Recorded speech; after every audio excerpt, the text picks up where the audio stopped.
Čaute ľudia, dneska mám prvé video a bude to o hadí Islandu. Pravděpodobně nikdo z nás nikdy nedostane. Jedná se o ostrov poblíž břehu Brazílie a kromě strmých skalnatých svahů a jednoho majáku na něm naleznete jednoho z nejjedovatějších hadů na světě. Vstup na ostrov je oficiálně zakázán. Pojďme se tedy na toto místo podívat důkladněji a rozkryjme si všechna jeho tajemství.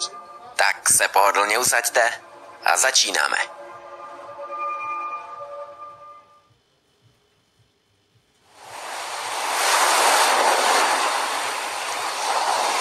Ilha da Queimada Grande, to je celý název tohoto ostrova v Atlantickém oceánu, poblíž břehu Brazílie. Brazilci původně plánovali ostrov obydlit, postavili na něm dokonce maják a počítalo se zde s pěstováním banánů.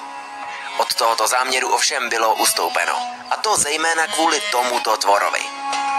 Je to křovinář ostrovní z čeledi chřestýčovitých, jeden z nejjedovatějších hadů na světě. Problémem je pak jeho četnost výskytu, která se uvádí na 1 až 5 jedinců na 1 metr čtverečný. A to len kvôli tomu, že tam je jeden najnebezpečnejší had, tak to neobydlili? To by tedy znamenalo, že na každém kroku vám může hrozit smrtelné uštknutí. A právě kvůli tomuto jevu se ostrovu přezdívá Hadí ostrov. Had křovinář ostrovní je tedy docela nenápadný, asi půl metru dlouhý tvor. A zajímavostí je, že se vyskytuje pouze na tomto ostrově a nikde jinde na světě. Je tak nesmírně Jo, tak to som nevedel. Teda to ich musí byť málo potom. vzácný a kriticky ohrožený. To je mimochodem také jedním z hlavních důvodů, proč je vstup na ostrov v dnešní době zakázán. Ovšem v minulosti zde jeden dlouhodobý obyvatel žil a tím byl správcem místního majáku. Ale jak už asi všichni tušíte, ve 20. letech 20. století padl za oběť jednomu z místních hadů a od té doby je ostrov neobydlený. Maják byl nastaven na autonomní režim a pouze jednou za rok brazilské námořnictvo vykoná jeho údržbu. Od roku 1984 byl ostrov Ilha da Queimada Grande vyhlášen za přírodní rezervaci. V tuhle chvíli by vás mohla napadnout otázka, jak se sem vůbec hadi dostali. Ostrov leží asi 40 kilometrů od nejbližší pevniny. Jedna z legend praví, že hadi na ostrov přivezli piráti, aby hlídali zdejší zakopaný poklad.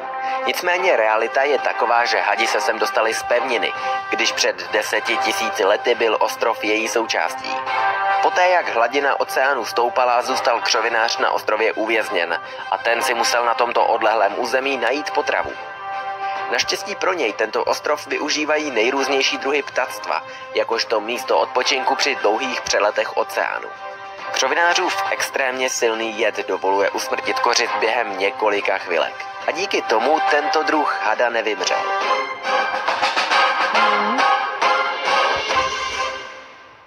V dnešní době si tedy ostrov žije svým vlastním životem.